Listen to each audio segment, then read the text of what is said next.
창세기 6장 13절로부터 22절까지 있는 말씀입니다. 창세기 6장 13절로부터 22절까지 있는 말씀입니다. 하나님이 노아에게 이르시되 모든 혈육 있는 자의 포악함이 땅에 가득함으로 그 끝날이 내 앞에 이르렀으니 내가 그들을 땅과 함께 멸하리라.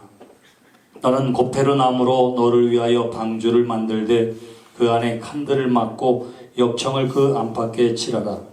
내가 만들 방주는 이러하니 그 길이는 300규빗, 너비는 50규빗, 높이는 30규빗이라.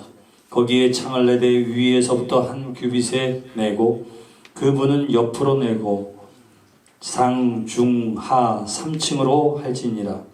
내가 홍수를 땅에 일으켜 무릇 생명의 기운이 있는 모든 육체를 천하에서 멸절하리니 땅에 있는 것들이 다 죽으리라. 그러나 너와는 내가 내 언약을 세우리니 너는 내 아들들과 내 아내와 내 며느리들과 함께 그 방주로 들어가고 혈육 있는 모든 생물을 너는 각기 암수 한 쌍씩 방주로 이끌어들여 너와 함께 생명을 보존하게 하되 새가 그 종류대로 가축이 그 종류대로 땅에 기는 모든 것이 그 종류대로 각기 둘씩 내게로 나아오리니 그 생명을 보존하게 하라. 너는 먹을 모든 양식을 내게로 가져다가 저축하라. 이것이 너와 그들의 먹을 것이 되리라. 노아가 그와 같이 하여 하나님이 자기에게 명하신 대로 다 준행하였더라. 할렐루야. 오늘 우리는 노아의 방주에 관하여 함께 이야기를 나누려고 합니다.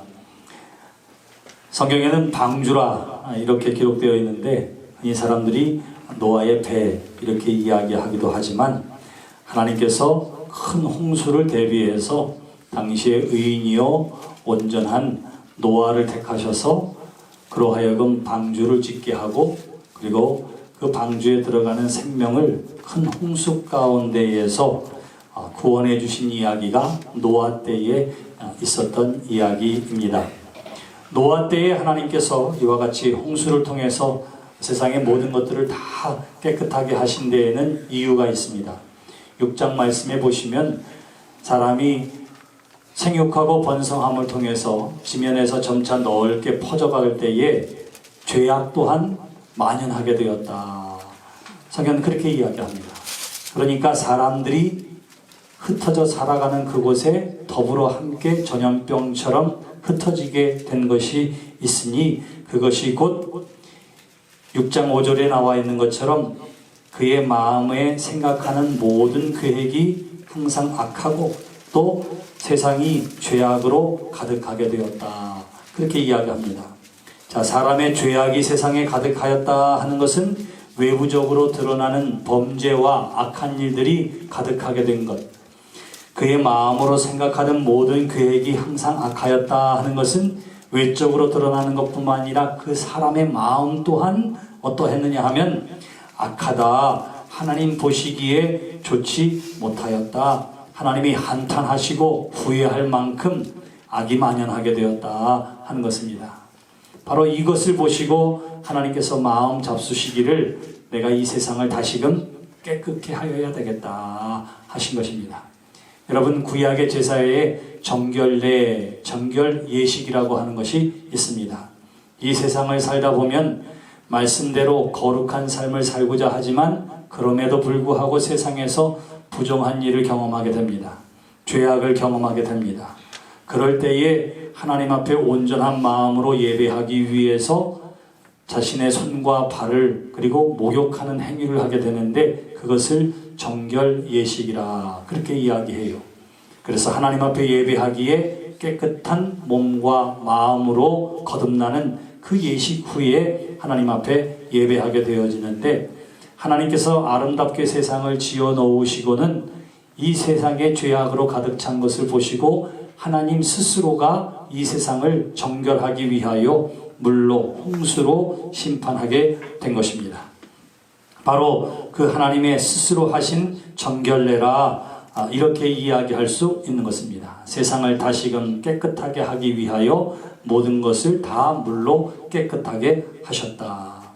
바로 그때에 하나님께서 이 일을 앞두고 당대의 의로운 사람 곧 노아를 통해서, 하나님과 동행하는 노아를 통해서 그 홍수 가운데의 생명 살림을 위해 방주를 짓게 하셨던 것이지요.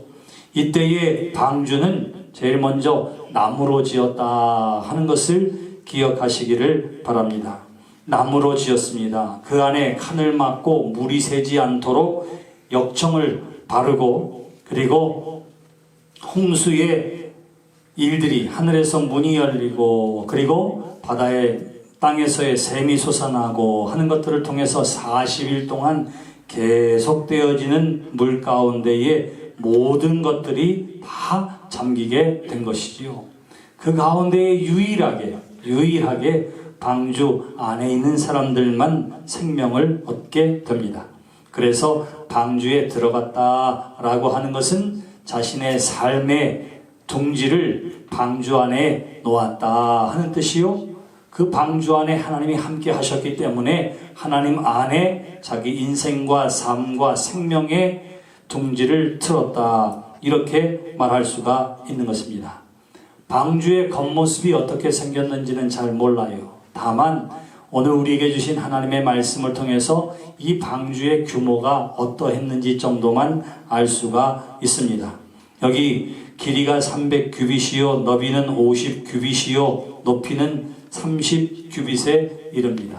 이 규빗은 이 손가락에서부터 팔꿈치까지의 거리니까 보통 45cm 정도로 측량을 하게 됩니다. 그래서 그 길이를 측량하면 길이로는 135m 정도가 되고요. 너비로 따지면 22m가 넘고요. 높이로 따지면 13m가 조금 넘는 그러한 규모의 방주입니다. 용적률로 따져보니까 창조과학자들이 이것을 계산해 봤어요. 그랬더니 여러분, 기차가 광석, 석탄이나 이런 것들을 싣고 나르지 않아요? 그때의 날라지는 그 기차의 화물 트럭 하나로 따지면은 722개 분량 정도가 들어간다, 이렇게 이야기합니다. 다시 말하면 방주 안에 들어갈 때에 사실은 호흡 있는 생물들 가운데에 정결한 것은 7쌍, 부정한 것은 1쌍씩 넣었고, 또한 그 가운데 이 땅에 살아가는 대부분의 생물은 뭐냐면은 물속에 있거나 물 위에 살거나 그렇게 되어지는데, 대부분 많은 종류가 물속에 삽니다. 혹은 양서류입니다. 오로지 이 허파로 호흡하기 위해서 물에 잠기지 말아야 할 생물의 숫자가 생각보다 많지 않은데, 그 모든 생물을 집어넣고 먹을 양식을 넣기에도 충분한 규모가 바로 노아의 방주였다, 이렇게 이야기를 하고 있습니다. 자, 이러한 방주의 특징이 있는데, 그것이 뭐냐 하면 바로 창문은 오로지 이 위에만 있게 됩니다. 오늘 우리가 함께 읽은 본문 말씀에도 여기 천장에서부터 한 규빗에 내라, 이렇게 창을 내라고 이야기합니다.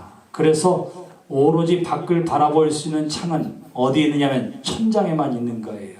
여러분, 보통 건물을 짓거나 배를 지으면 어떻게 합니까? 다 옆에 창이 있는데, 방주는 특징이 뭐냐 하면 창을 위에다만 두게 했다 하는 것입니다. 오로지 하나밖에 없는 창, 이것이 바로 하늘로 난 창이라 하는 것입니다. 사랑하는 성도 여러분, 40일 동안 비가 오고, 그리고 1년 동안 12달에 걸쳐서 홍수가 말라서 묻이 드러날 때까지 노아와 그의 가족은 방주 안에서 생활해야만 했던 것입니다. 그런데 오로지 창이 하늘로만 나 있으니까 밖을 전혀 보지 못하는, 그리고 어디만 바라봐요? 그 혼란과 심판의 때에 하늘만 바라보게 하는 것입니다. 여러분, 하늘만 바라보게 하는 하나님의 뜻이 있습니다. 욥기를 보면 욥이 큰 고난을 당했을 때에 욥의 세 친구가 동방에서부터 찾아옵니다. 그리고는 서로 하나님에 대해서, 하나님은 이런 분이시라 저런 분이시라 서로 막 논쟁을 해요. 그때에 나이 많은 또 다른 사람 엘리후라라고 하는 사람이 이것을 가만히 듣고 있다가 하나 중요한 가르침을 가지고 이 사람들에게 권면하는 내용이 35장 5절에 나와 있습니다. 뭐라고 이야기하느냐 하면 이렇게 이야기합니다. 눈을 들어 하늘을 좀 올려다 봐라. 높이 떠 있는 저 구름을 쳐다보라. 그렇게 이야기해요. 너희들이 지금 땅에서 하나님에 대해서 이야기하고 서로 바라보면서 하나님에 대해서 이야기하지만 너희들이 정말 하나님에 대해서 알고 경험하기를 원한다면 땅을 바라보고 서로 바라보지 말고 어디를 바라봐야 한다고요? 하늘의 하나님을 바라보라, 이렇게 이야기합니다. 다윗도 마찬가지예요. 시편 8편에 보면 주의 손가락으로 지으신 주의 하늘과 주의 베푸신 달과 별들을 내가 보니, 그래요. 양치기 목동이 세상에 살면서 땅을 바라보고 사람들을 바라보고 주변을 바라보다가 어느 날 깊은 밤중에 그가 눈을 들어서 어디를 바라봐요? 하늘을 바라봅니다. 주의 손가락으로 지으신 주의 하늘과 주의 베푸신 달과 별들을 내가 보니, 하늘을 바라보면서 경험합니다. 사람이 무엇이간데 주께서 저를 생각하시며 인자가 무엇이간데 주를 권고하시나이까. 하늘의 하나님을 바라보고 나서야 사람의 되어지는 일들, 창조주 하나님이 하시는 일들을 깨달아 알아지게 되어지는 것입니다. 우리의 삶도 마찬가지입니다. 우리가 늘 세상에 땅에 속해서 이 땅을 살아간다 할지라도, 그리고 우리가 걷는 이 인생의 길이 결코 만만치 않다 하더라도, 우리가 사는 이 삶에 아픔이 있고 시련이 있고 고통이 있고 좌절이 있고 사고가 있고 때로는 사람들로부터 시기와 모함과 핍박을 받는다 할지라도, 때로는 실패와 위기 가운데 있다 할지라도 바로 그런 것에 넘어지지 아니하고 앞으로 계속해서 바르고 온전한 길을 달려가기 위해서는 반드시 위를 바라보아야 한다 하는 것입니다. 위를 바라본다, 하나님을 기대한다, 하나님을 소망한다, 바로 거기에 우리의 미래가 있는 줄 믿으시기를 주님의 이름으로 축원합니다.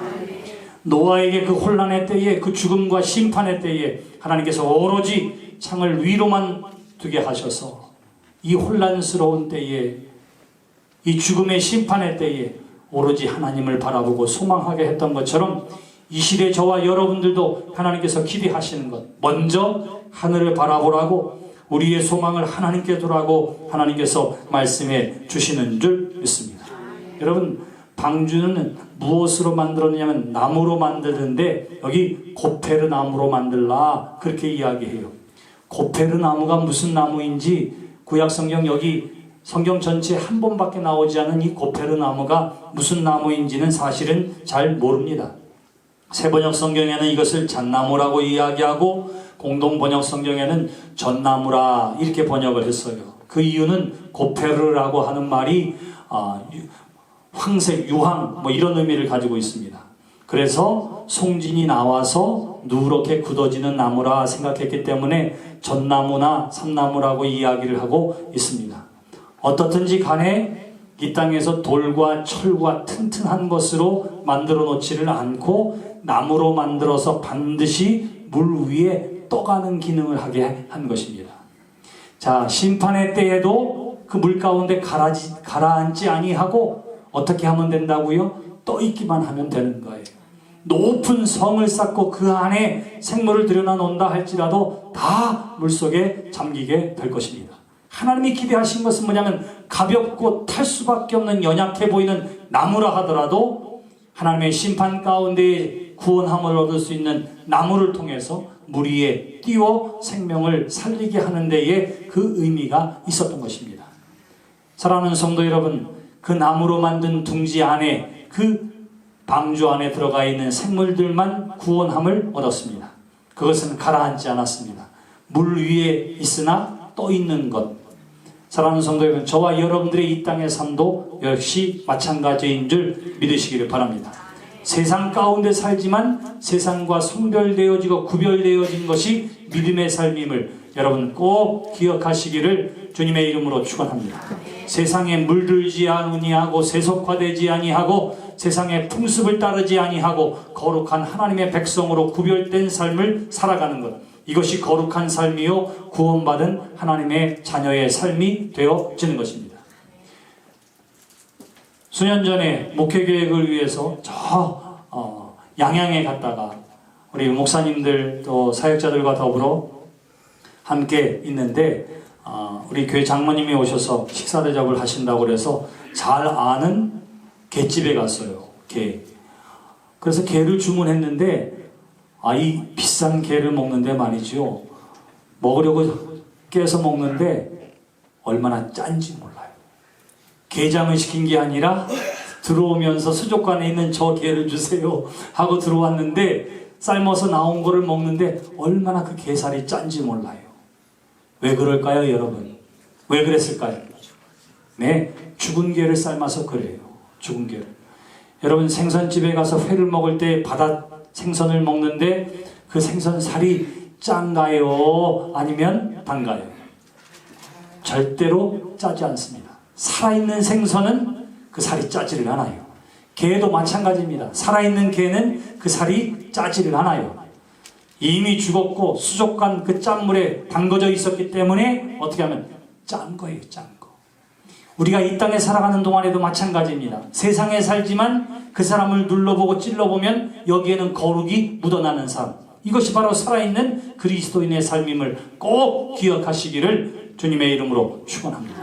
세상에 살지만 구별되어진 삶, 이것이 바로 저와 여러분 하나님을 믿는 천국 시민의 백성의 삶인 것처럼 홍수 가운데 가라앉지 않고 떠 있어야만 구원과 생명을 얻는 것이 바로 방주였기 때문에 하나님께서 어떻게 하느냐 하면 나무로 만들라 이렇게 이야기하셨던 것입니다. 나무로 만든 방주에서 생명 살아나는 일이 있게 되어졌던 것이지요. 그런가 하면 예수님께서도 자기 스스로를 나무로 비유하여 이야기한 적이 있습니다. 요한복음 15장에 보시면 나는 참 포도나무요 너희는 가지니 그렇게 이야기해요. 그러면서 뭐라고 말씀하시느냐면 그 가지가 나무에 붙어 있으면 많은 열매를 얻는 것처럼 너희가 내 안에 거하면 예수님께서 이렇게 말씀하십니다. 그러면서 자신을 뭐라고 소개하느냐면 나무라 그렇게 소개를 하는 거예요. 예수님께서 저와 여러분들의 죄를 대신해서 그 죽음을 대신 감당하기 위해서 십자가에 달려 돌아가셨습니다. 근데 그 십자가도 무엇으로 만들었느냐 하면 나무로 만들었어요. 자, 이와 같은 일련의 사건들과 이야기를 통해서 나무는 그 형태를 달리 할지라도 늘 동일하게 우리에게 다시 한번 생각해 보는 것이 있습니다. 그것을 통해서 이루시는 하나님의 생명 살림이 있더라 하는 거예요.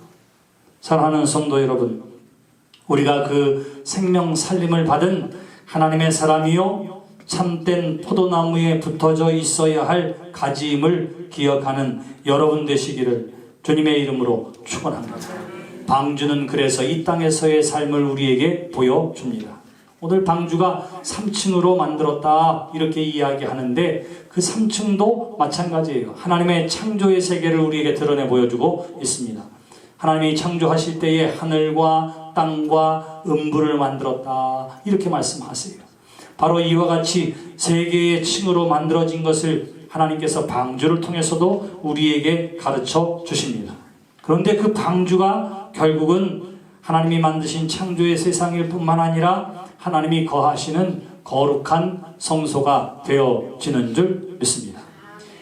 성경의 영어 성경에 의하면 하나님께서 방주 안에서 노아를 부르십니다. 이제 다 만들어진 것에 대해서 방주 안에서 노아를 내게로 오라, 이 안으로 들어오라 이렇게 표현하세요.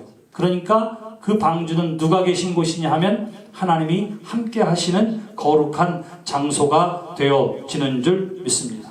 숨쉬는 모든 생물들은 다 방주에 타는 승객들이 되어지고 방주는 하늘과 사람과 생명을 연결시켜주는 둥우리가 되어졌던 것입니다. 자, 여기에 보니까 이 방주는 가만히 보니까 그 큰 규모의 몇 사람이 탔다고요? 8사람밖에 되지 않습니다. 노아의 부부 그리고 셈과 함과 야벳 세 아들과 그 부인들이니까 불과 8명밖에 타지를 않았습니다.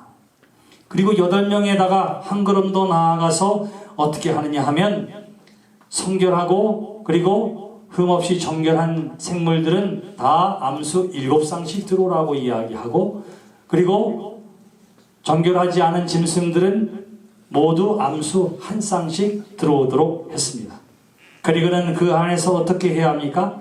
이 모든 것들이 다 그 안에 더불어 살았던 것입니다.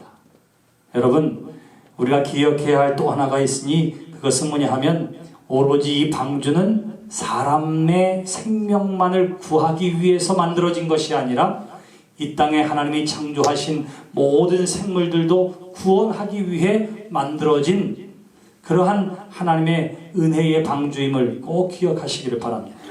우리가 생각할 때 우리 중심, 인간 중심의 삶이 아니라 중심이 되어야 할 것은 생명이라고 하는 것을 우리에게 친히 가르쳐 주시는 줄 믿습니다. 그래서 우리가 이 땅에 살아갈 때에도 우리가 사람 중심으로만 생각하면 안 돼요. 하나님이 지으신 모든 피조물의 생명을 중요한 가치로 여기는 저와 여러분들이 되시기를 주님의 이름으로 축원합니다. 제가 취미 생활을 아주 다양하게 했습니다. 운동도 좋아하고요, 바닷속에 들어가는 것도 좋아하고요. 그러다 하고 싶은 것이 미국에서 또 하나 있었어요. 그게 뭐냐 하면 사냥이라는 걸 하고 싶었습니다. 사냥. 그래가지고 실제로 하지는 못했어요. 어떤 일련의 사건이 있어가지고는 이거 하나님이 하지 말라거나 보다 하고는 못하게 됐지만, 그러나 준비하는 과정에서 제가 교육은 받았어요. 라이센스를 받기 위해서. 근데 그 교육하는 사람들이 뭐라고 이야기하느냐면 이렇게 이야기하더라고요. 자, 교육받는 사람들한테 이야기합니다. 사냥을 어떤 사람들은 야만적이고 잔인하다고 얘기하는데 천만의 말씀입니다. 그러면서 뭐라고 얘기하냐면 모든 생물들은 하나님께서 자연에서 마음껏 뛰어놀도록 창조하셨습니다. 소도, 돼지도, 사슴도, 곰도 다 자연에서 놀도록 만들었습니다. 그런데 사람들은 어떻게 하느냐면 홍수 이후에 하나님께서 동물들도 먹게 하셨음에도 불구하고 그저 먹을 것만 키우면 되는데 더 키우겠다고 자연을 훼손하고, 그리고 들에서 뛰어놀아야 할 그 생물들을, 동물들을 잡아 가둬서 우리에 키우고, 그 동물들의 자유를 빼앗는 것이 훨씬 더 옳지 못합니다. 우리 사냥하는 사람들은 어떠냐 하면요, 다 자연에서 뛰놀게 하고 우리에게 꼭 필요한 것들을 가장 선한 방법으로, 자진하지 않은 방법으로 잡고, 그리고 이것을 그냥 놀이로 잡는 것이 아니라 반드시 잡은 것은 자기가 집으로 가져가서 먹거나 나누도록 했어요. 그러니까 어느 게 더 성경에 가깝습니까? 이렇게 물어요. 우리가 하는 일이 창조의 섭리에 훨씬 더 가까운 줄 아시라고. 그런데 제가 저기 앉았다가 그냥 아멘 이럴 뻔했다니까요. 이럴 뻔했다니까요. 어떤 논리를 펼치느냐가 중요한 것이 아니라, 자, 방주를 통해서 우리에게 알려주는 것, 사람 중심으로만 생각하지 말고 우리의 생각이 어디로 펼쳐져야 한다고요? 하나님이 지으신 이 땅의 모든 생물 또한 하나님께서 살리기를 원하셨다. 하나님의 방식대로라면 생명을 중요시 여기는 하나님의 은혜와 은총을 깨닫는 저와 여러분 되시기를 주님의 이름으로 축원합니다. 그래서 뭐예요? 하나님이 지으신 창조의 세계를 또한 보살피는 일, 살리는 일에 힘쓰는 저와 여러분들이 되어야 할 줄 믿습니다. 생각해 보세요. 8명의 식구가 온 생물들 다 한 쌍씩 들어와 있고 때로는 7쌍씩 들어와 있는데 그 방주에서 1년 동안을 생활하게 되는데 결코 노아와 그의 가족들은 편안한 시간을 보낸 것이 아닙니다. 그 안에 짐승들의 먹이를 챙겨줘야 하고 새끼를 낳고 키우는 일들도 그 안에서 감당해야만 했던 것이지요. 잘 관리하고 돌보는 일을 노아와 그의 가족이 했던 것입니다. 근데 이 일이 누구에게 처음에 주어진 사명입니까? 바로 아담과 하와에게 주어진 사명입니다. 너희는 생육하고 번성하라 말씀하시고 하나님이 지으신 이 모든 창조의 세계를 잘 다스리라 하는 사명이 바로 최초의 인간 아담에게 주신 사명이라면, 우리가 그것을 잊어버리고 살다가 다시 한번 회복한 게 누구예요? 노아의 시대입니다. 그리고 이 시대의 많은 질병들이 사실은 우리 스스로가 이 사명을 감당하지 못하고 창조의 질서를 깨뜨린 것에서부터 왔다고 하는 사실을 꼭 기억하며 다시 한번 하나님이 주신 이 사명을 회복하는 저와 여러분들이 되시기를 주님의 이름으로 축원합니다. 방주는 배가 아닙니다. 방주는 그냥 상자일 뿐입니다. 그래서 히브리 말로 테바라 이렇게 이야기하는데, 오늘 우리가 함께 읽은 본문 말씀 노아의 방주를 테바라고 이야기했을 뿐만 아니라 한 번 더 테바라고 하는 말이 나와요. 그게 뭐냐 하면 바로 모세의 시대에 바로 왕이 히브리 여인들이 낳은 남자아이를 다 죽이라고 했을 때에 모세의 어머니가 모세를 살리기 위해서 어떻게 합니까? 갈대 상자를 만들어 그 안에 어린 모세를 집어넣고 그리고 나일 강물에 띄워요. 그때의 갈대 상자를 히브리 말로는 동일한 단어를 쓰고 있습니다. 테바라 그래요. 자, 똑같이 그냥 상자라 하는 의미예요. 배가 되기 위해서는 키도, 방향을 가리키는 키도 있고 동력도 있고 돛도 있어야 되는데 그냥 단순한 상자에 불과합니다. 흘러가는 물결에 떠내려가는 거예요. 떠내려갈 때 그 물결을 인도하시고 그 발걸음을 인도하시는 분이 하나님이신 줄 믿습니다. 하나님 앞에 내어 맡긴 바 되어진 것, 바로 그것을 이야기합니다. 그때에 모세도 어떻게 하느냐면 나일 강에서 바로 공주의 건짐을 통해서 살림받게 됩니다. 그래서 그 모세의 이름의 뜻이 뭐예요? 물에서 건진 자, 이런 의미를 가지고 있습니다. 그래서 물에서 건진 자, 이런 의미로 모세라고 했는데 이 물에서 건진 자라고 하는 말이 다 우리 생각에는 건져졌다 이렇게 됐지만 근데 실제로 문법상으로는 그냥 능동형으로 쓰여졌습니다. 그러니까 모세도 그렇고 방주도 그렇고 누군가에 의해서 살림 받아야 하지만 한 걸음 더 나아가서 그 물에서 건져진 바 된 모세는 애굽에 종살이하는 히브리 민족을 가나안 땅으로 인도하는 구원의 역사에 쓰임받았던 것처럼 그들은 또한 물에서 건져냄 받은 사람이지만 그 건져내는 일을 해야 할 사명이 바로 모세에게 있었던 것처럼 저와 여러분들도 하나님의 구원의 방주 가운데에 살림받았다면 생명 살리는 일에 쓰임받기를 하나님께서 기대하시는 줄 믿습니다.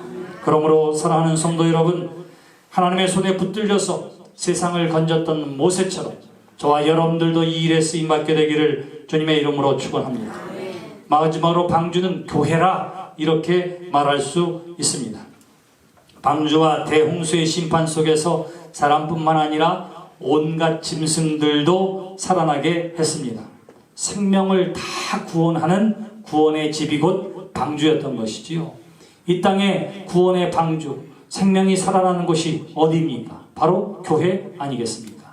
그렇다면 우리 교회도 구원의 방주가 되어야 할 줄 믿습니다.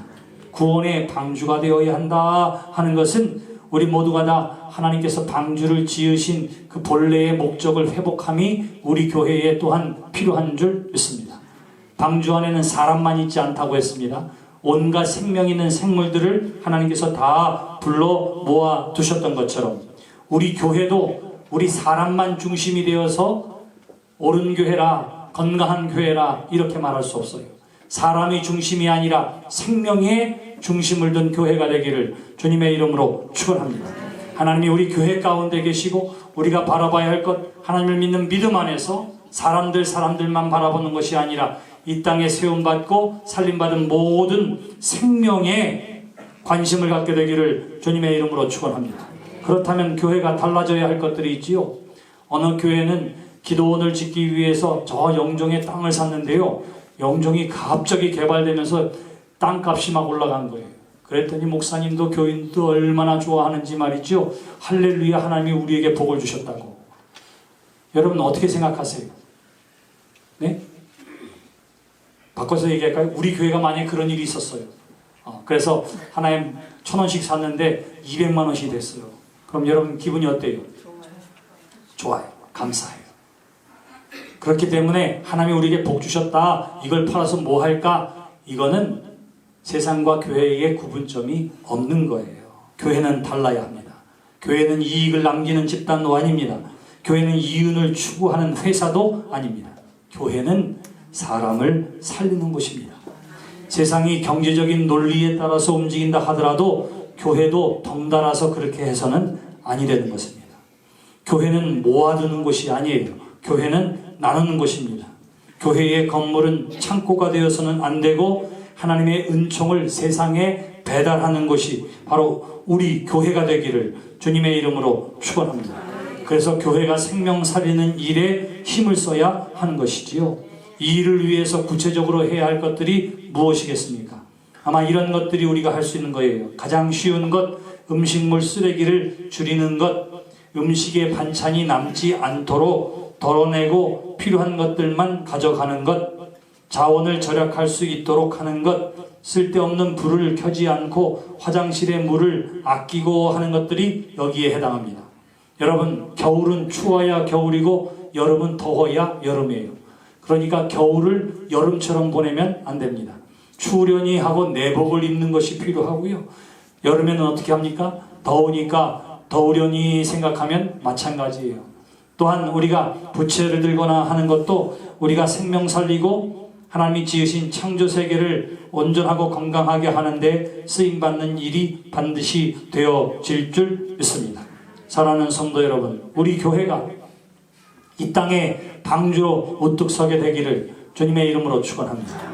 이 일을 위해서 해야 할 일, 생명에 관심을 갖고 사람에게도 관심을 갖지만 이 땅에 되어지는 일에도 관심을 갖는 성도가 되시기를 주님의 이름으로 축원합니다.